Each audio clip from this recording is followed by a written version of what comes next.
समस्त दुविधाओं को दूर कर दे, ताकि हम अत्यंत ही सरलता के साथ भक्ति मार्ग पर प्रगति कर सकें। साई श्रीमती भगवान की नृसिंहा कवचम महास्तुत्रम की। ओम अथ श्री प्रहलाद कृत श्री नृसिंहा कवचम नृसिंहा कवचम भक्षे प्रहलादेनोदितं पुरा सर्वरक्षाकरं पुण्यं सर्वोपद्रवनाशनं सर्वसम्पत्करं चैव स्वर्गमोक्षप्रदायकं ध्यात्वा नृसिंहं देवेशं हेमसिंहासनस्थितं विवृतास्यं त्रिनयनं शरदिन्दुसमप्रभं लक्ष्म्यालिङ्गितवामाङ्गं विभूतिभिरुपाश्रितं चतुर्भुजं कोमलाङ्गं स्वर्णकुण्डलशोभितं उरोजशोभितोरस्कं रत्नकेयूरमुद्रितं तप्तकाञ्चनसङ्काशं पीतनिर्मलवाससं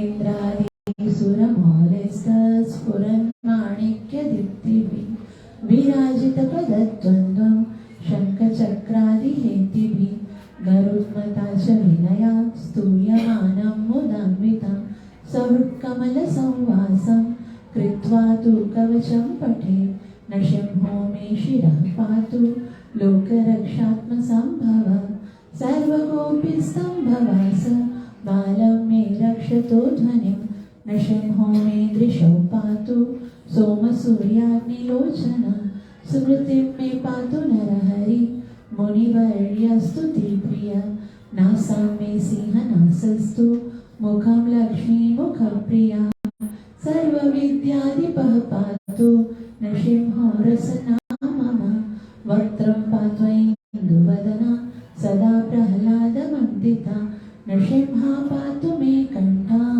स्कन्दौ भूतकृत् दिव्यास्तशोभितभुजौ नृसिंहा पातु मे भुजौ करो मे देववरदो नृसिंहा पातु सर्वतः हृदयं योगिसाध्यस्य निवासं पातु मे हरि मध्यं पातु हिरण्याक्ष वक्षकुक्षिविदारण नाभिं मे पातु नरहरि स्वनाभिः ब्रह्मसंस्तुतः ब्रह्माण्डकोटयः कट्यां यस्यासौ पातु मे कटिं गुह्यं मे पातु गुह्यानां मन्त्राणां गुह्यरूपधे ऊरु मनोभवः पातु जानुनी नररूपधे जङ्गे पातु धराभार हर्तायो सौर्यकेसरी सुरराजप्रदः पातु पादौ मे नरईश्वरः सहस्रशीर्षा पुरुष पातु मे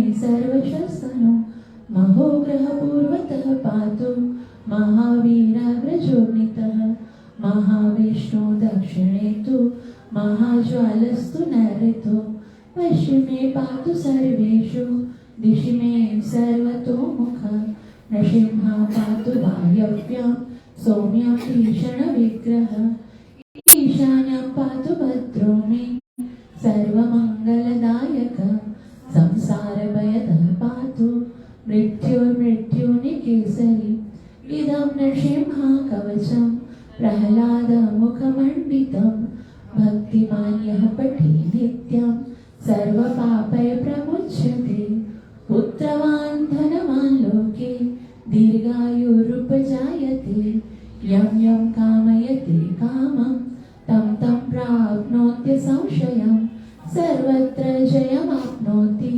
सर्वत्र विजयी भवेत् भूम्यन्तरिक्ष दिव्यानां ग्रहाणां विनिवारणं वृश्चिकोरगसम्भूत विशापहरणं परं ब्रह्मराक्षसयक्षाणां दूरोत्सारणकारणं भुजे वा तालपत्रे वा कवचं लिखितं शुभं करमूले धृतं येन सिद्ध्येयो कर्मसिद्धया देवासुरमनुष्येषु स्वं समेव जयं लभेत् एकसन्ध्यं सन्ध्यं वा यः पठे नियतो नरः सर्वमङ्गलमाङ्गल्यं मुक्तिं मुक्तिं च विन्दति 32 पाठे शुद्धात्मनां नृणां कवचस्यास्य मन्त्रस्य मन्त्रसिद्धि प्रजायते अनेन मन्त्रराजेन कृत्वा भस्माभिमन्त्रणं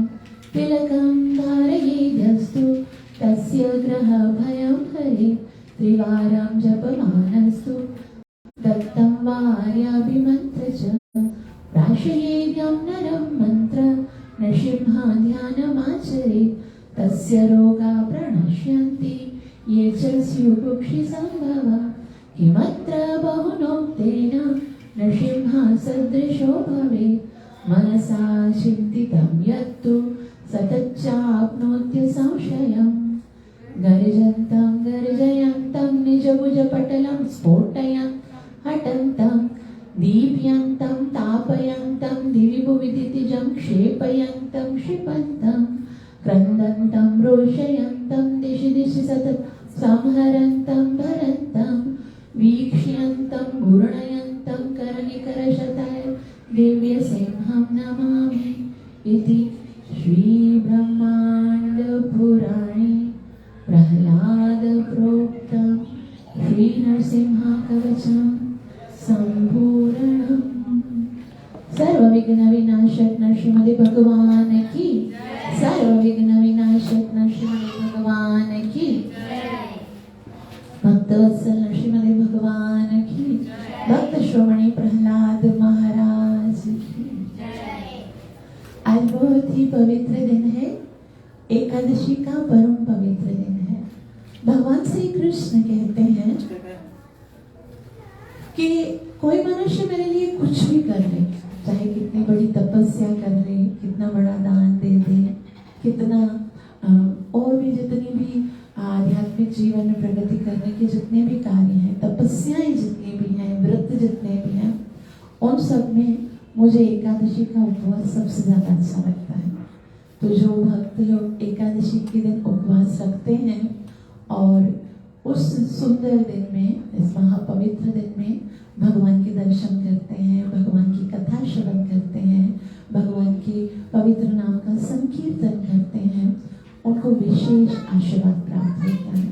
और हम सबका सौभाग्य है कि आज सफल एकादशी के इस परम पवित्र दिन में हमें भगवान ने अपने दर्शन करने के लिए यहाँ मंदिर में एकत्रित होने का अवसर प्रदान किया और हमें भगवान के पवित्र कथा श्रवण करने का, भगवान के नाम उच्चारण करने का अवसर मिला है। तो हम सबको मिलकर इसका पूरा लाभ लेना चाहिए। आप सब मिलकर हरिनाम संकीर्तन का आनंद लीजिए।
Divine Grace अभय शरणारविंद भक्तिवेदांत स्वामी प्रभुपाद की सफला एकादशी महारानी की भगवत कथा में प्रवेश करने से पहले गुरु और गौरंग से कृपा की याचना करते हुए मंगलाचरण करेंगे ताकि हम जो कुछ श्रवण करने वाले हैं उसका हमें पूरा पूरा लाभ प्राप्त हो सके, जो कि है ओम नमो भगवते वासुदेवाय। ओम नमो भगवते वासुदेवाय। ओम नमो भगवते वासुदेवाय।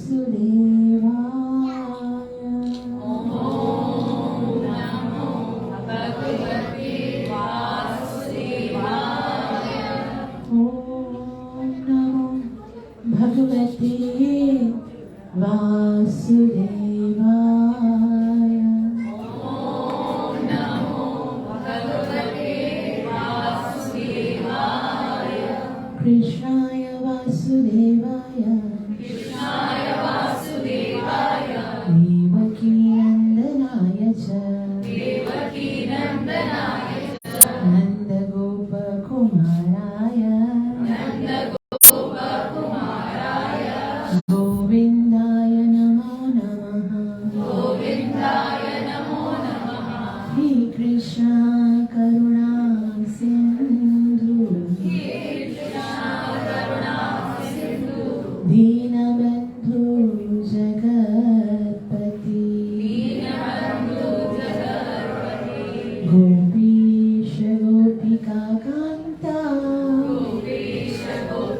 वृषभानुसुते देवी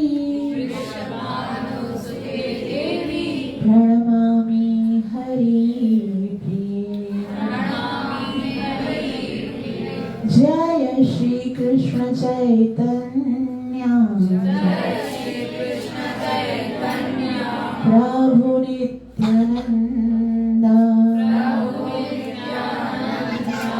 श्री अद्वैत गदाधर श्रीवासदि गौर भक्त वृंदा। हरे कृष्णा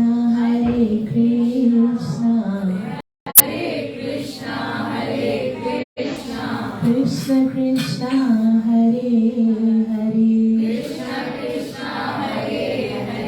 हरे राम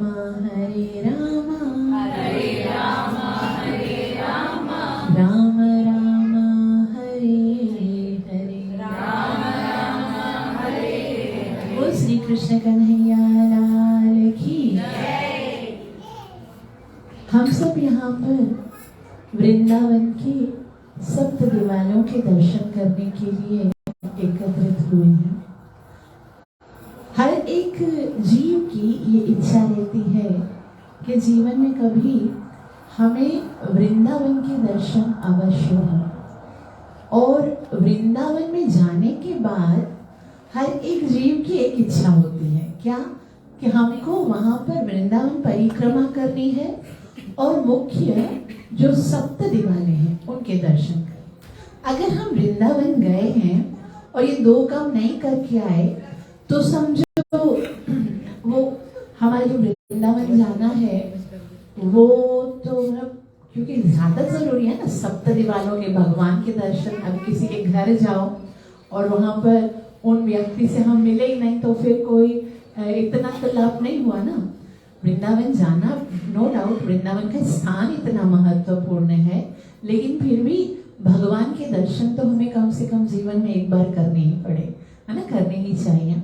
और दूसरा ये कि दूसरे जितने भी मंदिर हैं उनके अंदर और ये जो सप्त दिवाले हैं उनमें डिफरेंस क्या है, क्योंकि ये जो विग्रह है वो स्वयंभू विग्रह है। स्वयंभू का क्या मतलब होता है कि उनको किसी ने बनाया नहीं है। जैसे पहले हमने सुना था राधा मदन मोहन के बारे में, राधा गोविंद देव के बारे में, तो वो तो वज्रनाभ में जो कृष्ण के परपोते थे उन्होंने बनाए थे और किन की इंस्ट्रक्शन पे बनाए थे? हाँ, उत्तरा माता जी, क्योंकि उन्होंने तो कृष्ण को देखा था ना। अब देखा था, समझो स्केच किया डायरेक्ट से, भगवान को देखा था कि कैसे थे कृष्ण, और उनको तो समझो उनके दर्शन करके हमको साक्षात भगवान के दर्शन करने का लाभ मिलता है। तो हमने अब तक कितने दिवालों के विषय में पढ़ा है, कौन बताएगा? 4 पढ़े। कौन से? पहले राधा मदन मोहन। राधा मदन मोहन किन के सेवित विग्रह है? सनातन गोस्वामी। आप सब आते हो ना, आप लोगों को सबको पता होना चाहिए कि पहले हमने राधा मदन मोहन के विषय में पढ़ा, जो कि किन के सेवित विग्रह है? सनातन गोस्वामी। उसके बाद राधा गोविंद देव। राधा गोविंद देव किन के विग्रह हैं? श्रीला रूपा गोस्वामी के। उनके बाद राधा गोपीनाथ, वो किन के सेवित विग्रह हैं? मधु पंडित जी के। और लास्ट वीक हमने किन के बारे में पढ़ा था? राधा दामोदर। वो किन के द्वारा सेवित है? श्रीला जीव गोस्वामी के बारे में। ठीक है, ये याद रखना है। ठीक है, और आज जो हम लोग जिन भगवान के विषय में पढ़ेंगे उनके विषय में क्वेश्चंस हम आज ही करेंगे। ठीक है, 10 मिनट पहले खत्म करेंगे, और आज आप लोग को ध्यान से सुनना। आज मैं जिन विग्रह के बारे में बताऊंगी उन्हीं के बारे में क्वेश्चंस भी करेंगे। आप क्वेश्चन नोट डाउन करोगे। ठीक है, तो फिर आपको बिल्कुल ध्यान से सुनना है कि कौन से विग्रह हैं, किन के विग्रह हैं, और उन्होंने क्या क्या चमत्कार किए हैं, कैसे प्रकट हुए हैं। ठीक है, तो आज हम सप्त दिवाले में एक बहुत ही मुख्य विग्रह के बारे में पढ़ने वाले हैं, जिनका नाम है राधा श्याम सुंदर। क्या नाम है? श्री राधा श्याम सुंदर भगवान की। और मैं आपको बताऊं, ये राधा श्याम सुंदर किसने प्रकट किए हैं, कहां से आए हैं? साक्षात श्रीमती राधा रानी के हृदय से प्रकट हुए। तो ये कितने मुख्य हैं कि राधा रानी ने अपने हृदय से प्रकट किए। और किसके लिए किए थे वो हम अब कथा के बाद द्वारा श्रवण करेंगे। तो आप सबको ध्यान से राधा श्याम सुंदर के विषय में सुनना है। ये राधा श्याम सुंदर का मंदिर कहाँ पर है? आज हम सब वहां पर दर्शन करने के लिए चलते हैं। तो आप यहाँ पर बैठे हो, लेकिन मानसिक रूप से हम सब राधा श्याम सुंदर के दर्शन करने के लिए वृंदावन चल रहे हैं। तो जहाँ हम पहले वीक में जहाँ पढ़ाओ किया था, कहाँ पर थे हम लास्ट वीक? राधा दामोदर जी के निकट में ही एक बहुत ही सुंदर मंदिर है जिनका नाम है राधा श्याम सुंदर। और बहुत ही सुंदर वहाँ का वातावरण है। ये यहाँ पर चैतन्य महाप्रभु के ही परंपरा में आए हुए एक भक्त वो सेवा करते थे उस समय। उनका नाम है श्यामानंद पंडित के ये विग्रह है। तो क्या हुआ था, श्यामानंद पंडित इकलौते पुत्र थे अपने माता पिता के, लेकिन उनके जन्म होने से पहले भी उनके माता पिता को कुछ संतानें तो हुई थी, लेकिन जो भी संतान होती थी उनकी मृत्यु हो जाती थी। तो उनके माता पिता बहुत ज्यादा दुखी होते थे। अब संतान इतने दिनों के बाद मुश्किल से जन्म होता था, उनकी मृत्यु हो जाती थी। फिर एक दिन उनको एक पुत्र उत्पन्न हुआ, और जब पुत्र उत्पन्न हुआ तो खुश होना चाहिए ना, लेकिन वो और भी ज्यादा दुखी हो गए। दुखी क्यों हुए? क्योंकि उनको पता था कुछ दिनों में इसकी भी मृत्यु हो जाएगी। तो वो सोचते थे कि हमारे साथ रहेगा तो नहीं, तो उनको दिल में बहुत दुख हो रहा था कि इसकी भी जरूर, क्योंकि एक चोट लगती है ना तो लगता है कि बस होता रहेगा ऐसा। तो पहले भी 2-3 बच्चों की इसी तरह से मृत्यु हुई, और आज जब उनको पुत्र हुआ तो उनको लगा कि इसकी भी मृत्यु हो जाएगी, तो वो दुखी होने लगे। और दुखी होने के बाद उनको जो बेटा पैदा हुआ उसका नाम ही उन्होंने दुखी रख दिया। उसको बुला के ही दुखी थे। दुखी मतलब हृदय में इतना दुख था कि उनका नाम ही दुखी रख दिया। फिर लेकिन वो बच्चा जो है उसकी मृत्यु नहीं हुई और वो धीरे धीरे बड़ा होने लगा। लेकिन बचपन ही से उनके हृदय में राधे कृष्ण की ओर इतनी प्रगाढ़ आसक्ति थी, इतना प्रेम था, इतनी भक्ति थी भगवान के प्रति हृदय में, कि उन्होंने बचपन में ही वो जो है वो गुरु की तलाश करने लगे कि मुझे एक ऐसे सतगुरु की तलाश है जो कि मुझे भगवान तक ले जाए। अब चैतन्य महाप्रभु की परंपरा में एक बहुत ही शुद्ध भक्त हैं, उनका नाम है गौरीदास पंडित। गौरीदास पंडित के विषय में मैं आपको बताऊं, एक बार क्या हुआ, चैतन्य महाप्रभु गौरीदास जी के घर पे उनको बुलाया कि भाई आप हमारे घर पे आइए। चैतन्य महाप्रभु तो भ्रमण करते रहते थे, तो भ्रमण करते करते महाप्रभु और नित्यानंद प्रभु गौरीदास पंडित के घर पे आए।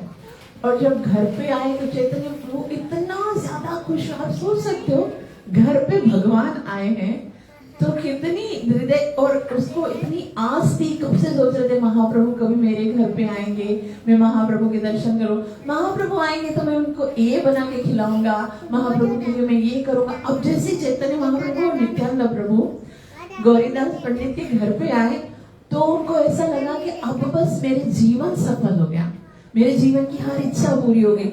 तो कभी क्या बना के आ रहे हैं महाप्रभु खिलाने के लिए, कभी उनको आसन देते हैं, कभी उनको वस्त्र देते हैं, कभी उनको प्रसाद देते हैं, कभी बस सेवा ही कर रहे हैं। हरे कृष्णा। तो इतनी सेवा कर रहे थे चैतन्य महाप्रभु के सामने हर वक्त कुछ ना कुछ बना के खिलाते थे उनको, हाथ से उनसे बातें करते थे, उनकी आराधना करते थे, उनकी सेवा करते थे। तो चैतन्य महाप्रभु खाते और फिर हम बोलते थे ठीक है गौरीदास अभी हम चलते हैं। और जैसे ही बोलते थे हम चलते वो रोना शुरू कर देता था। नहीं नहीं महाप्रभु, नहीं नहीं आप जाओ, नहीं आप मेरे पास बड़ी इतने समय से मैं आपको बुला रहा था, आप चले जाओगे, मैं मर जाऊंगा, बस मेरे प्राण निकल जाएंगे, आप जाओ नहीं, आप यहीं पर बैठो, थोड़ी देर बैठ जाओ, आप थोड़ी देर बैठ जाओ। ऐसे करते करते एक दिन बीत गया, 2 दिन बीत गए, 3 दिन बीत गए, वो भगवान को जाने ही नहीं दे रहे चैतन्य महाप्रभु को। अब चैतन्य महाप्रभु ने कहा देखो गौरीदास, क्योंकि मेरा उद्देश्य है यहाँ पर आने का, मुझे प्रचार करना है, मुझे भ्रमण करना है, बहुत सारे लक्ष्य है मेरे, मैं खाली तुम्हारे पास बैठा थोड़ी रहूंगा, अब मुझे जाने दो। अब जैसे ही बोलते थे जाने दो, वो रोकर बेहोश हो जाते थे, लोटपोट होते थे, नहीं नहीं महाप्रभु आप चले जाओगे, मैं मर जाऊंगा, आप मुझे छोड़ के नहीं चले जाओ। तो चैतन्य महाप्रभु परेशान हो गए, ये क्या गले में फंस गया, अभी मैं जाऊं कैसे, ऐसे तो नहीं हो सकता कि मैं यहीं पर रह जाऊं। तो चैतन्य महाप्रभु ने कहा देखो गौरीदास, मैं तुम्हें सच बता रहा हूँ कि मुझे जाना तो पड़ेगा, लेकिन मेरे पास एक उपाय है। देखो मैं ना आपको खुद एक अपनी विग्रह बना के देता हूँ, मैं विग्रह बना के देता हूँ, और मैं वही विग्रह में, और भगवान कहते मुझ में कोई फर्क नहीं होता है, जैसा आप भगवान के साथ हम प्रेम करते ना, वैसा ही विग्रह के साथ कर सकते हैं। विग्रह जो है, भगवान की मूर्ति जो है, वो हमारे साथ प्रेम का आदान प्रदान कर सकती है। तो चैतन्य महाप्रभु स्वयं उनको एक विग्रह बना के देते हैं, चैतन्य महाप्रभु और नित्यानंद प्रभु की। और गौरीदास को कहते हैं देखो हमें जाने दो, और तुम इन विग्रह के साथ वही प्रेम, उसी तरह से प्रेम करो जिस तरह से मेरे साथ करते हो। तो ये विग्रह चैतन्य महाप्रभु ने किसको दी? गौरीदास को दी। गौरीदास ने ऑल्टर रखा, ऑल्टर के अंदर वो विग्रह रख दी। अब चैतन्य महाप्रभु उधर से जा रहे थे और वो विग्रह की ओर देख रहे थे।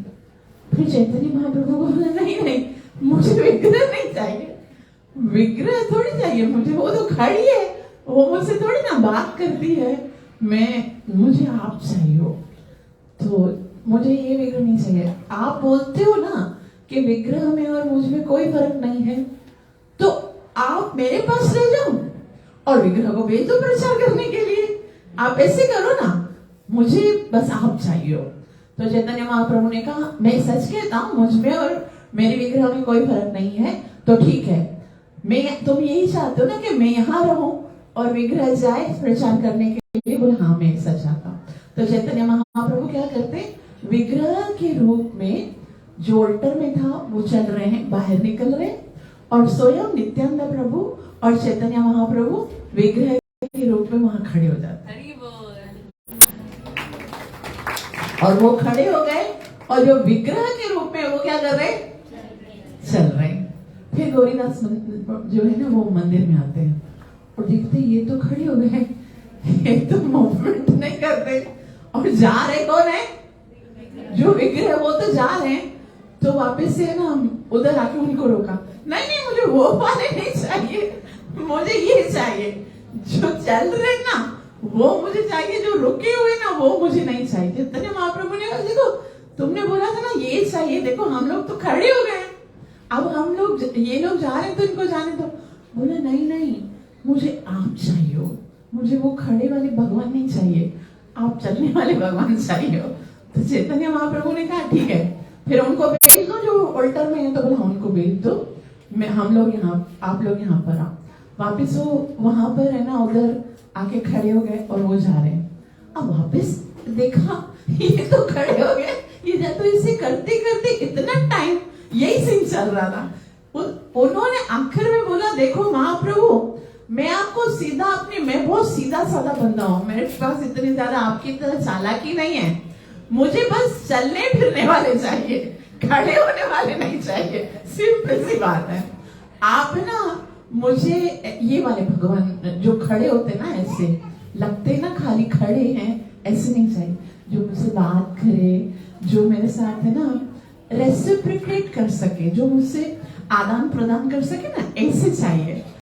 तो उन्होंने कहा, चैतन्य महाप्रभु ने कहा गौरीदास तुम्हारे इस भाव से मैं बहुत प्रसन्न हो गया हूँ, अब तुम जब भी मुझसे बात करोगे ना विग्रह के रूप में, जब भी खिलाओगे तो मैं खाऊंगा, जब भी बात करोगे तो मैं तुम्हें जवाब दूंगा, लेकिन हमें जाने दो, मैं तुम्हारे साथ इसी तरह से व्यवहार करूंगा।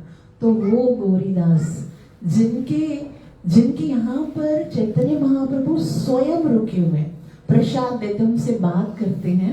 एक बार ही क्या हुआ, अभी गौरीदास का एक शिष्य, आप सोच सकते हो इतने महान गुरु हैं तो उनके शिष्य कैसे होंगे। उनके एक गुरु थे चैतन्य दास। तो गौरीदास कहीं गए हुए थे और जो चैतन्य दास है उनके यहाँ पर कुछ भक्त लोग आ गए। भक्त लोग आए तो फिर भक्तों का एक ही काम है, जहाँ जाएंगे क्या करेंगे, हरे कृष्णा कृष्णा कृष्णा हरे हरे, हरे राम राम राम।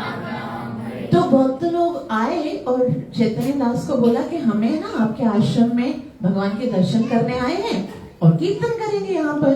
अब गुरु महाराज तो थे नहीं, गौरीदास तो कहीं गए हुए थे, चैतन्य दास को ये सारा है ना मंदिर का सेवा छोड़ के गए थे।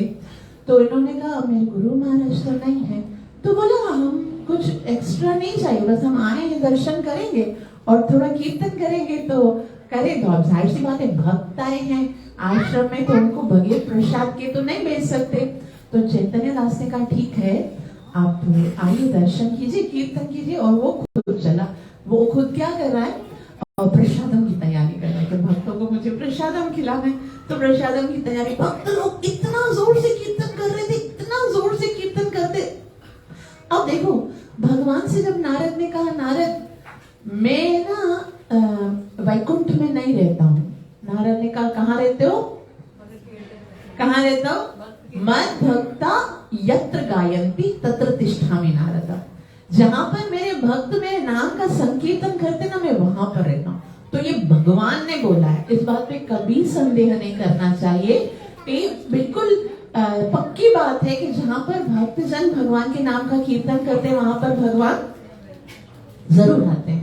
तो जैसे ही वो कीर्तन शुरू किया, अब वो भगवान जो थे ना वो वैसे खड़े होने वाले तो थे ही नहीं, वो तो चलने फिरने वाले भगवान थे। तो जैसे कीर्तन शुरू हुआ तो चैतन्य महाप्रभु और नित्यानंद प्रभु वो बाहर आ गए और वो भी कीर्तन में सब उनके साथ नृत्य करने लगे। इतना जोर जोर से नृत्य कर रहे। तो अब गौरीदास जो है ना वो अपने काम से वापस आए, जिधर गए हुए थे सेवा पे आए, तो देखा इतने सारे भक्त लोग हैं, हमारे आश्रम में इतना कीर्तन हो रहा है। तो ये सब मैंने तो कोई आयोजन नहीं किया, जैसे मैं आऊँ अचानक से मेरे घर में इतने सारे लोग और तो मुझे कोई इन्फॉर्मेशन नहीं, तो मुझे लगेगा ना कि क्या हो रहा है। तो उसने कहा चलो ठीक है आ गए होंगे भक्त, तो मैं जाता हूँ भगवान को प्रणाम करने के लिए। भगवान को अंदर मंदिर में प्रणाम करने के लिए जा रहे तो मंदिर खाली, भगवान है ही नहीं। तो परेशान हो गया कि मेरे भगवान कहाँ गए, साथ निकले हैं भगवान कहाँ थे। भगवान जो मेरे साथ बात करते हैं, जो हर वक्त मेरे साथ रहते हैं, जो हर तरह से मेरे प्रेम का आदान प्रदान करते हैं, और वो भगवान गायब है, तो उसकी तो जान ही नहीं गई कि कहाँ गए। तो ढूंढ रहे हैं भगवान कहाँ है, भगवान कहाँ है। तो देखा थोड़ी देर के बाद कि वहां नृत्य हो रहा है, कीर्तन में सब लोग नृत्य कर रहे हैं और वहां पर गौर निताई भी नृत्य कर रहे हैं। तो गौर निताई को बोलते हैं, गौरीदास बोलते हैं कि आप चलो, आप यहाँ पर क्या कर रहे हो। उनको लगा कि अगर किसी ने देख लिया कि मेरे भगवान देखो चलते फिरते हैं, नृत्य भी करते, बात भी करते, हंसते हैं, तो कोई छोड़ेगा क्या। वो तो सब लोग बोले हमारे घर चलो, हमारे घर चलो। वो फिर मतलब जो हमारी प्राइवेसी है वो तो खत्म हो जाएगी ना। मैं कभी किसी के साथ अपने भगवान शेयर नहीं कर सकती। तो मेरे भगवान जो है उनको कोई नजर लगा लेगा, उनको कोई लेके चला जाएगा, तो भगवान को बोला चलो अंदर, क्या कर रहे हो तुम यहाँ पर। तो भगवान आ ही नहीं रहे थे। भगवान को बहुत मजा आ रहा था नृत्य करने में, कीर्तन करने में। तो वो क्या करते हैं, उसको इतना गुस्सा आ रहा था कि खाली किसी को पता चल जाएगा कि ये विग्रह देखो डांस भी करती है, ये विग्रह आती है, तो किसी तो वो लोग तो पता नहीं क्या करेंगे, मेरे भगवान को मुझसे कोई छीन ना ले। तो क्या करते हैं, अंदर से एक लकुटी लेकर आते हैं, भगवान को बोलते हैं अंदर चलो वरना पिटाई करूंगा। तो भगवान जो है नित्यानंद गौरंग जो है ना, वो उनको देख के बोलते नहीं नहीं हम नहीं आ रहे, हम लोगों को कीर्तन करने में बहुत हम नहीं आ रहे हैं मंदिर में, नहीं जा रहे हैं हम लोग। तो बोला आ रहे हो क्यों, मैं मारूं हम लोगों को पकड़ के। तो क्या करते हैं चैतन्य महाप्रभु और नित्यानंद प्रभु, वो दौड़ते हैं, दौड़ना शुरू करते, पूरा गोल गोल घूम रहे हैं, और गौरीदास उनके पीछे पीछे लकड़ी का चलो मंदिर में, चलो मंदिर में, चलो मंदिर में, ऐसे कर। और ऐसे करते करते वो जो चैतन्य दास हैं वो क्या कर रहे थे, वो किचन में प्रसादम बना रहे थे। तो चैतन्य महाप्रभु नित्यानंद प्रभु दौड़ते दौड़ते दौड़ते दौड़ते चैतन्य दास के हृदय में जाके घुस जाते और दिखाई कि दीदी कहाँ चले गए, कहाँ चले गए।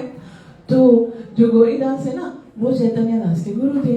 बोला निकालो भगवान को, तुमने अपने हृदय में रखा है, निकालो। तो चैतन्य से बोला मैं कहाँ से निकालूं, मतलब मेरे पास थोड़े हैं। बोला तुम्हारे हृदय में है। तो फिर बोला भगवान को, बोला आप निकल दो वरना मैं इसको मारूंगा।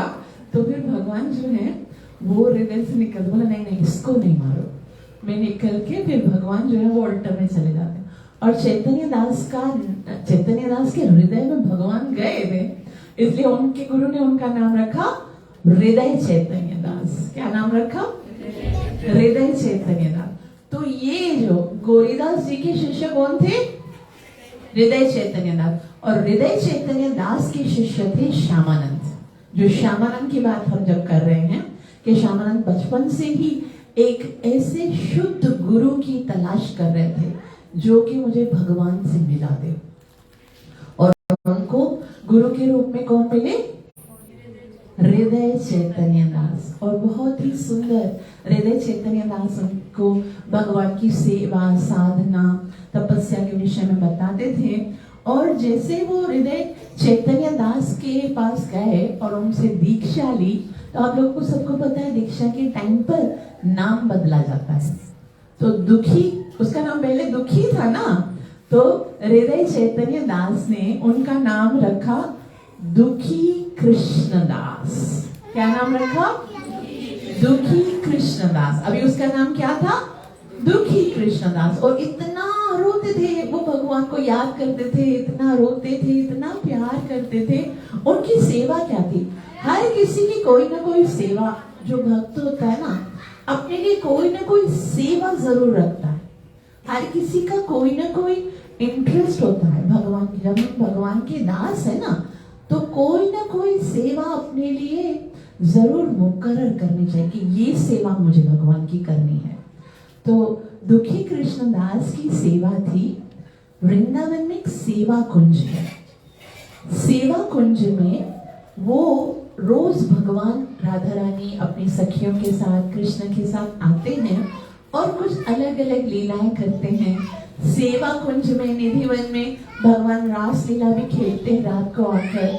तो वो क्या करते थे, रोजाना सेवा कुंज में सोहनी सेवा करते थे। सोहनी सेवा कौन सी होती है, किसी को पता है? सोहनी सेवा का मतलब होता है वो जगह जहां पर भगवान की लीला होती है, वहां पर वो झाड़ू निकालते थे। झाड़ू निकालने की सेवा करते थे और इतना प्रेम से उस स्थान को साफ करते थे कि अब भगवान आएंगे, यहाँ पर आके लीला करेंगे तो कोई कंकर, कोई पत्थर, कोई ऐसी चीज ना लग जाए भगवान के चरणों में। बहुत ही प्रेम से उस पूरी जगह को बुहारते थे, सोहनी सेवा करते थे। और एक दिन क्या हुआ, वो दुखी कृष्णदास वहां पर सेवा कर रहे थे, झाड़ू निकाल रहे थे, सफाई कर रहे थे। तो उनको वहां से एक नूपुर मिला। नूपुर होता है ना जो घुंघरू जैसा, जो पायल के अंदर होता है। तो नूपुर को देखा जैसे ही दुखी कृष्णदास ने, तो वो इतना रोने लगे। उसको देखकर उनके अष्ट सात्विक विकार आने लगे और वो रो रहे हैं, लोटपोट हो रहे हैं। वो अपने आप को ऐसा रोक ही नहीं पा रहे। जैसे उन्होंने नूपुर को उठाया तो उनको इतना आश्चर्य हुआ, भगवान के प्रति उनका प्रेम जो है वो नेत्रों में जलधारा की तरह से उमड़ने लगा। और फिर उसने सोचा कि ये नूपुर किसका हो सकता है। मतलब जैसे आप सोच सकते हो, भगवान जो है उनका स्पर्श किया हुआ कोई भी वस्तु, उसके अंदर कितना प्रकाश होगा, कितनी दिव्यता होगी। जय हो।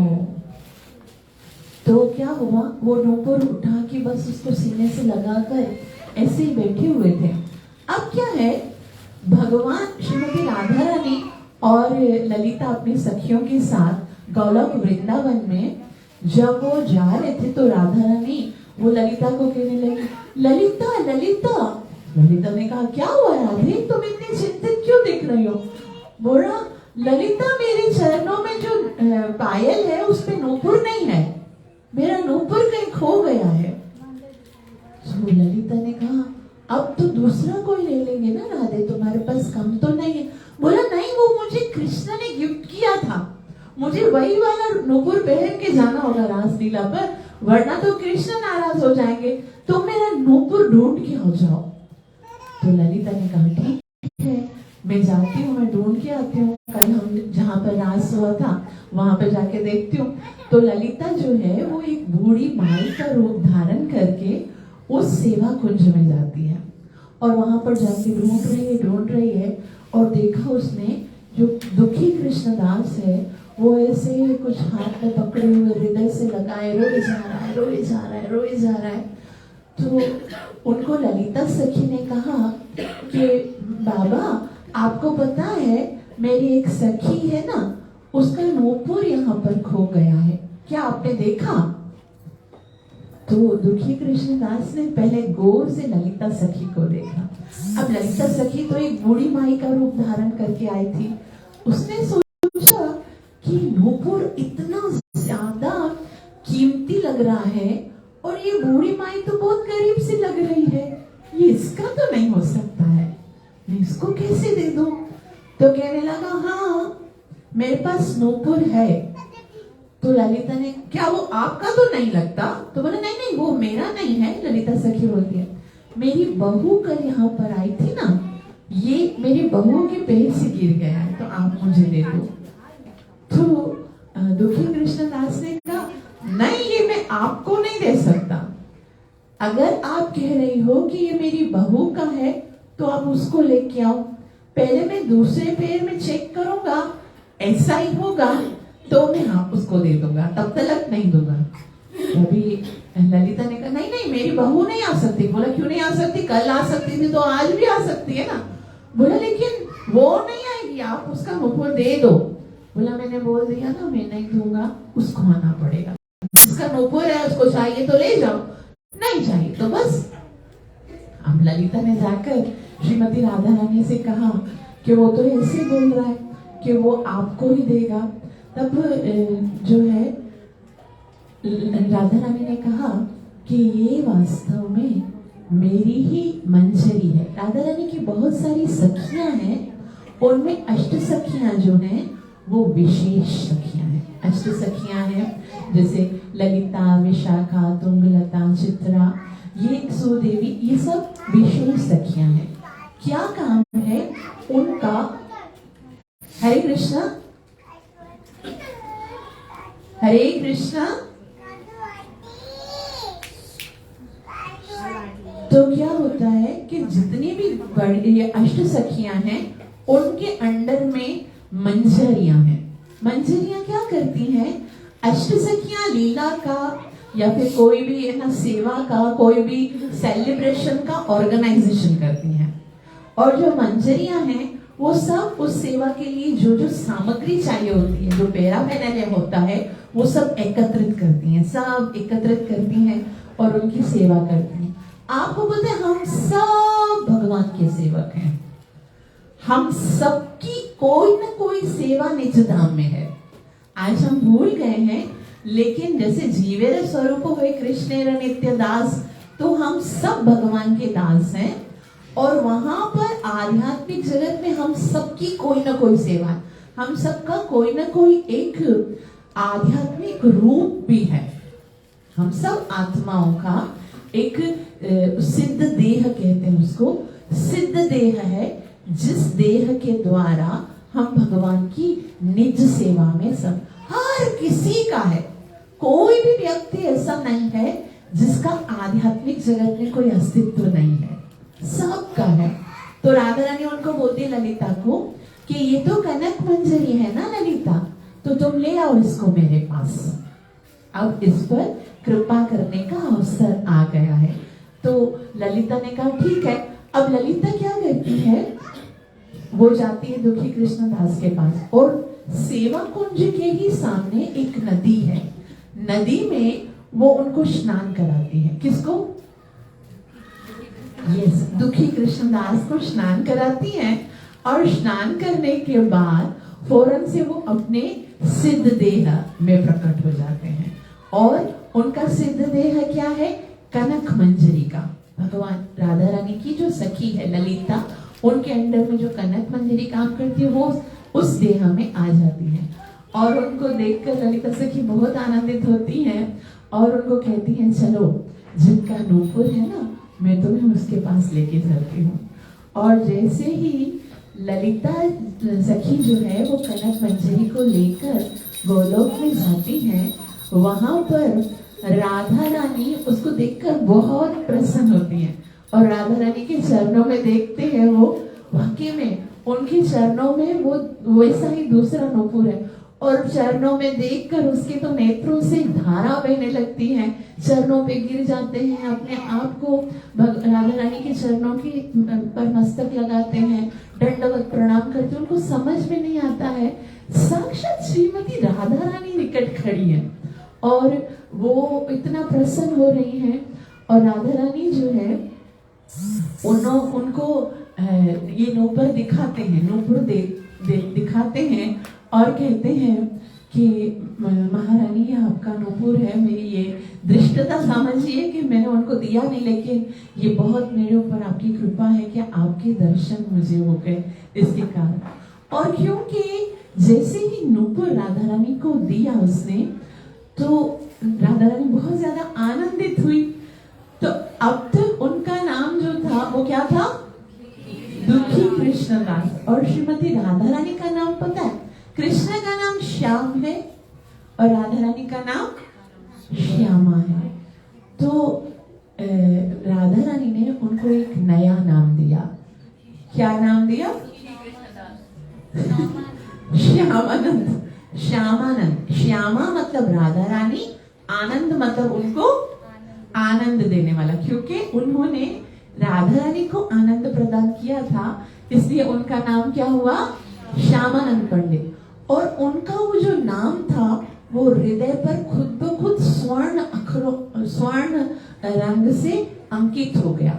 जैसे टैटू करते ना, ऐसे श्यामानंद आ गया उसकी हृदय पर।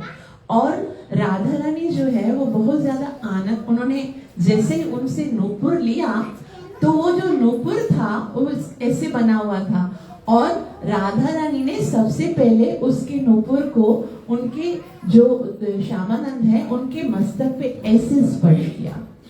और जैसे ही ऐसे स्पर्श किया तो उनके मस्तक पर एक तिलक जैसा बन गया। और उसके बाद श्यामानंद पंडित की जितनी भी परंपरा के भक्त आगे आते हैं तो वो ऐसा ही तिलक लगाते हैं। वैसे तो अगर देखा जाए तो गौरीदास जी हैं, उनके बाद हृदय चैतन्य, और ये जो है हृदय चैतन्य के बाद उस हृदय चैतन्य भक्त जो है वो तो कहीं और प्रचार करने गए थे।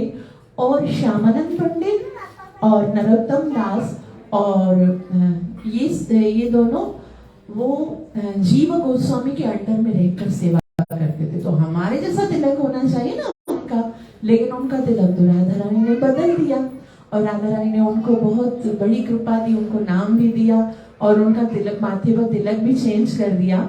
फिर उनको अपने ही हृदय से एक विग्रह प्रकट करके दिया और कहा श्यामानंद ये लो, ये श्याम सुंदर है, राधा श्याम सुंदर है, तुम इनकी सेवा करना। और अब हम जो राधा श्याम सुंदर मंदिर में भगवान के दर्शन कर रहे हैं, ये वही राधा श्याम सुंदर हैं जो कि श्रीमती राधा रानी के हृदय से प्रकट हुए। और उनकी सेवा कौन करते हैं? श्यामानंद पंडित। तो श्यामानंद पंडित ने वो विग्रह भी लिए, राधा रानी का आशीर्वाद भी दिया और वो विग्रह लाकर जीव गोस्वामी को दी। क्योंकि जीव गोस्वामी के अंडर में अभी सेवा करते थे वृंदावन में, तो जीव गोस्वामी को आकर दिए। तो जीव गोस्वामी ने देखा उनका तो उनको पूरी बात बताई कि भाई ऐसा हुआ था, राधा रानी का नूपुर मुझे मिला था और फिर मैं कनक मंजरी के स्वरूप में राधा रानी से मिलने गया था और मुझे ये तिलक और राधा रानी ने नाम दिया। तो जीवा गोस्वामी जो है वो समझ गए कि ये मेरा शिष्य जो है ये बहुत ही उच्च कोटि का वैष्णव है, तो उनको स्वीकार किया और अब उनको उसी नाम से पुकारते थे। कौन से नाम से? श्यामानंद पंडित से। और वो तिलक भी वैसे ही लगाते थे। फिर क्या हुआ, हृदय चैतन्य जो है उनको पता चला, हृदय चैतन्य दास प्रभु को पता चला कि मेरा शिष्य जिसको मैंने नाम दिया था दुखी कृष्णदास, और तिलक भी, वो नाम भी अपना बदल के बैठा है और तिलक भी बदल के बैठा है। तो उसको क्रोध आएगा ना कि भाई ये क्या, जीव गोस्वामी से शिक्षा ले रहा है तो इसका मतलब ये थोड़े है कि उनका तिलक भी बदल दिया जाए, उनका नाम भी बदल दिया जाए। तो वो बहुत ज्यादा क्रोधित हुए और बोला ऐसे कैसे कर सकता है मेरा शिष्य। तो वो वापस से वहां पर आते वृंदावन में और बहुत क्रोधित होते हैं, बोलते ये क्या तुमने ना अपने गुरु का त्याग कर दिया क्या, तुमने वो हमारा जो तिलक है उसका त्याग कर दिया तुमने नाम। अब वो बताने का मौका ही नहीं दे रहे, डांटे जा रहे ना। तो क्या करते हैं हृदय चैतन्य प्रभु जो क्या करते हैं, वो उसके चेहरे से उनके जो यहाँ पर तिलक लगा होगा ना उसको साफ करते हैं कि इसको मैं साफ कर दूं ना, ये तिलक क्यों लगाया तुमने, ऐसा तिलक लगाना चाहिए ना, हमारी परंपरा वाला लगाना चाहिए। तो उसको साफ कर देते हैं। तो जैसे जैसे उनको साफ करते वो और भी गोल्डन होकर बाहर आ रहा है। जैसे साफ करते तो और भी ऐसे अंकित आ रहा है, मतलब उसमें से एक प्रकाश निकल रहा है। तो साफ करते हैं तो वो साफ ही नहीं, क्योंकि अब वो तो बोलने का देर ही नहीं मौका, लेकिन राधा रानी तो बताएगी ना कि ये मैंने उनको आशीर्वाद दिया है। तो फिर क्या हुआ, उनका तिलक जो है वो और भी ज्यादा उभर के सामने आ गया। फिर बोला अच्छा ये तिलक तो मिटी नहीं रहा, तो उसको लगा कि शायद ये कोई अलौकिक तिलक है जो साफ नहीं हो रहा है। फिर उन्होंने अपने हृदय को ऐसे वक्षस्थल दिखाया, तो उस पर क्या नाम लिखा हुआ था, श्यामानंद पंडित। तो उन्होंने बताया कि ये श्यामा जी जो है, श्रीमती राधा रानी जो है, उनकी कृपा से मुझे प्राप्त हुआ है। फिर हृदय चैतन्य इतना आनंदित होते हैं, आलिंगन करते हैं श्यामानंद पंडित को और बहुत ही प्रेम से जब उनको बताते हैं कि मुझे राधा रानी ने राधा श्याम सुंदर की विग्रह दी है और आइए मैं आपको उनके दर्शन कराता हूँ। और जब हृदय चैतन्य उनके दर्शन करने के लिए जाते हैं, साक्षात राधा रानी के हृदय से प्रकट हुई विग्रह है, तो उनको देखकर उनको इतना आनंद आता है, इतना प्रेम से अश्रु बहने लगते हैं और उनको लगता है कि देखो, मतलब हम यहाँ से इतनी सुंदर बात है, समझने की बात है कि देखो शुद्ध वैष्णवों के पदचिन्हों पर चलकर हमको भगवान कितना सरलता से मिल जाते हैं, है ना। भगवान को प्राप्त करना या भगवान की साक्षात दर्शन करना ये कोई सरल बात नहीं है। उन्होंने कुछ क्या कर रहा था, उन्होंने ना शास्त्र पढ़ते थे ना कुछ झाड़ू निकालने का काम करते थे, है ना। सोहनी सेवा करते थे, झाड़ू निकालने का काम करते थे। अपने गुरु महाराज पे इतना विश्वास था उनको और ये सोहनी सेवा करते करते उनको भगवत प्राप्ति हो गई, भगवान के दर्शन हो गए, राधा रानी के पास चले गए और राधा रानी के हृदय से प्रकट उनको विग्रह प्राप्त हो गए, है ना। तो बहुत ही आनंदित होते हैं और उसके बाद उनको कहते हैं कि तुम बहुत सौभाग्यशाली हो कि तुमको भगवान के दर्शन। बोले नहीं, मैं इसलिए सौभाग्यशाली नहीं हूँ कि मुझे साक्षात भगवान के दर्शन हुए, मैं इसलिए सौभाग्यशाली हूँ कि आपके जैसे गुरु का सानिध्य प्राप्त हुआ मुझे। जब एक शुद्ध वैष्णव गुरु अपने शरण में लेते हैं ना, तो फिर वो उस बात की गारंटी होती है कि हमें भगवान जरूर मिलेंगे अगर हम अपने गुरु महाराज की इंस्ट्रक्शंस के अनुसार जीवन बिताते हैं। तो जीवन में और कुछ करें या ना करें, एक कार्य जरूर करना है कि हमें किसी शुद्ध बोनाफाइड स्पिरिचुअल मास्टर को जरूर स्वीकार करना, एक शुद्ध वैष्णव गुरु को जरूर स्वीकार करना।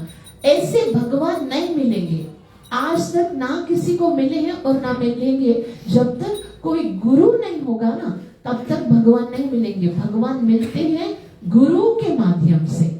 भगवान कहते हैं कि ये में भक्त जना पार्थ न में भक्तस्तमे मता। जो मेरे भक्त है ना, मैं उनको अपना भक्त मानता ही नहीं। कितनी विचित्र बात है। भगवान बोलते हैं ये मैं भक्त जना पार्थ, जो मेरे भक्त हैं मैं उनको अपना भक्त नहीं मानता हूं। मद भक्ता नाम चाहिए भक्ता, मद भक्ता, मेरे भक्तों के जो भक्त हैं, मतलब मेरे जो शुद्ध वैष्णवों के भक्त हैं, मद भक्ता नाम चाहिए भक्ता, ते में भक्त तमो मता, उनको ही मैं अपना भक्त मानता हूं। भगवान कहते हैं प्रथमस्तु गुरु पूज्यम तदस्तम मम अर्चनम। पहले जाओ किसी गुरु की शरण में, उसके बाद अपने गुरु महाराज के साथ मेरे पास आना।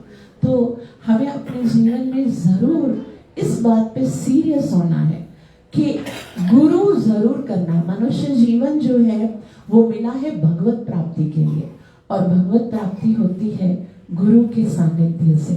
तो इतना हमें सीरियस होना चाहिए कि गुरु करने से पहले नहीं मरेंगे, गुरु किए बगैर नहीं मरेंगे, और कभी भी मर सकते हैं।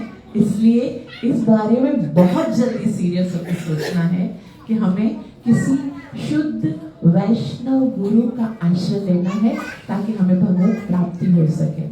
और फिर वही श्यामानंद पंडित जो है, वही राधा श्याम सुंदर का मंदिर है, वहां पर उनकी भजन कुटी है। भजन कुटी किसको बोलते हैं? जहाँ पर वो भजन करते हैं। बहुत ही अंडरग्राउंड में एक गुफा की तरह बना हुआ है। बहुत ही रम्य और सुंदर वातावरण है, जहाँ पर आज भी आप जाओगे ना, आपको ऐसा लगेगा बस यहाँ पर नाम जप करेंगे और फौरन श्रीमती राधा रानी के दर्शन हो जाएंगे। और वो वहीं पर उनका समाधि स्थान भी है, बहुत ही सुंदर समाधि स्थान है। आप जब भी कभी राधा रानी आपको वृंदावन जाने का अवसर प्रदान करें तो आप राधा श्याम सुंदर के, राधा मदन मोहन के, राधा गोविंद देव के, राधा दामोदर के दर्शन अवश्य कीजिएगा। अभी 2 विग्रह हमारे बाकी हैं। कौन कौन से हैं? राधा रमन और राधा गोकुलानंदन। वो हम नेक्स्ट वीक पढ़ेंगे। आप सबका बहुत बहुत आभार जो इतना प्रेम से श्रवण किया है। कृपया मुझे आशीर्वाद अवश्य दीजिएगा कि मैं खुद भी भगवान से प्रेम कर सकूं और दूसरों को भी भगवान से प्रेम करने की प्रेरणा दे सकूं, गुरु और गौरंग को अपनी सेवा और साधना से प्रसन्न कर सकूं। तो आप पता चलेगा किसने ध्यान से कथा को श्रवण किया है। हम क्वेश्चन पूछेंगे।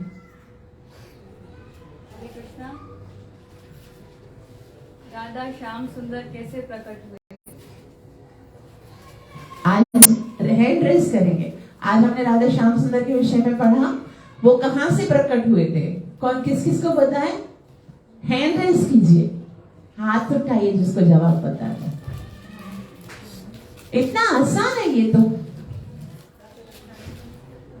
जी। Very nice. गौरीदास को जब पुत्र हुआ था तो वो दुखी क्यों थे और दुखी नाम क्यों रखा? एक इसमें गौरीदास के वो पुत्र नहीं थे, जो ये गौरीदास के पुत्र नहीं थे। गौरीदास के शिष्य थे हृदय चैतन्य, लेकिन उनके माता पिता थे, ये जो दुखी थे उनके माता पिता थे। तो उन्होंने अपने पुत्र का नाम दुखी क्यों रखा था? उनके माता पिता का नाम नहीं मुझे पता है, क्यों रखा था? जी, उनकी जो भी संतान होती थी उनकी मृत्यु हो जाती थी, इसलिए दुखी नाम रखा था। गौरीदास ने जब कहा महाप्रभु मुझे विग्रह नहीं आप चाहिए, तो महाप्रभु ने कौन सी लीला की? लीला किसको याद है? जो महाप्रभु हैं, जो चलने वाले महाप्रभु थे, यानी जो रियल महाप्रभु थे, वो जैसे ही जाने लग रहे थे तो गौरीदास कह रहा था कि नहीं, जो चलने वाले हैं वो मुझे दो और विग्रह वो उनको बोले प्रचार करने जाए। तो इस तरह से बार बार यही हो रहा था कि जो चलने वाले थे उसके लिए वो जिद कर रहे थे कि चलने वाले मुझे मिले। इसलिए फिर भगवान श्री कृष्ण उनको मतलब चैतन्य महाप्रभु उनको वो कहते हैं कि ये जो विग्रह है ये भी तुम्हारे साथ बिल्कुल वैसा ही सलूक करेंगे, तुम्हारे साथ बातें करेंगे, तुम इनको खिलाओगे तो खाएंगे, और वो तुम्हारे साथ जैसे तुम सलूक करोगे वो तुम्हारे साथ करेंगे। हरि बोल। गौरीदास जब अपने घर आए तो उन्होंने क्या देखा? जब वो घर पे आए थे तो क्या हो रहा था? भगवान कीर्तन में नृत्य कर रहे थे। चैतन्य दास जी का नाम हृदय चैतन्य कैसे पड़ा? दुखी कृष्णदास का नाम चैतन्य दास का नाम कैसे पड़ा? चैतन्य दास का नाम हृदय चैतन्य कैसे पड़ा? चैतन्य महाप्रभु उनके हृदय में घुस गए थे। श्यामानंद पंडित अलग तिलक क्यों लगाते हैं? अभी हैंड रेस करें, उनका तिलक अलग क्यों? आप वृंदावन में अभी जाओगे ना, जो श्यामानंद संप्रदाय से होंगे ना, उनका तिलक एकदम नीचे तक होता है और बीच में गोला सा होता है। तो क्यों लगाते हैं वो अलग तिलक? जी, राधा रानी लगाया था। क्योंकि उनको राधा रानी ने ये छाप के दिया था। देखना है, राधा रानी ने उनको क्या दिया था? उनको गिफ्ट में क्या मिला था? राधा श्याम। हाँ, राधा श्याम सुंदर मिले थे, उनको तिलक भी मिला था और उनके हृदय पर उनका नाम बदल दिया था। क्या नाम रखा था? श्यामानंद पंडित। मंजरी क्या होती है और इनका मंजरी का नाम क्या था? अच्छा, ये मंजरी क्या होती है ये हमको पता होना चाहिए। सखियां तो सबको पता है ना। मंजरी क्या होती है? पायल की तरह जो अपने पाँव में जो, वो तो नोपुर होता है। मंजरी क्या होती है? हाँ, और कोई किसी को हैंड रेस करो। यस प्रभु, आप बताओ। श्रीमती राधा रानी। हाँ, श्रीमती राधा रानी की जो विशेष सेवक है ना, वो अष्ट सखियां हैं, है ना। और मंजरियां जो है वो क्या करती है? उनके अंडर में लेकर सेवा करती हैं। वो सारा अष्ट सखियां ऑर्गेनाइज करती हैं सारे प्रोग्राम को, और मंजरियां जो है वो उनके आदेश के अनुसार वो सब अलग अलग सेवाएं करती हैं कि भाई आपको फूल चुन के आने हैं, आपको वेणी बनानी है, आपको ड्रेसिंग करनी है, आपको यहाँ पर है ना सेट लगाना, जो भी है वो सब काम जो है वो मंजरियां करती हैं। और मंजरियां बिल्कुल छोटी सी होती हैं, 12-13 साल की सब। बहुत बहुत धन्यवाद, आप लोगों ने बहुत ध्यान से कथा श्रवण की। आप सबको एकादशी महारानी की, सर्वविघ्न विनाशक नरसिंहदेव भगवान की, भक्तवत्सल नरसिंहदेव भगवान की, श्री श्री राधा श्याम सुंदर भगवान की, श्यामानंद पंडित की, गौर प्रेमानंद। आज हमारे साथ में एक प्रभु आए हैं, अक्षय प्रभु, वो आप लोगों को कुछ बताना चाहते हैं, तो कृपया करके आप उनका स्वागत कीजिए। हरे कृष्णा हरे कृष्णा।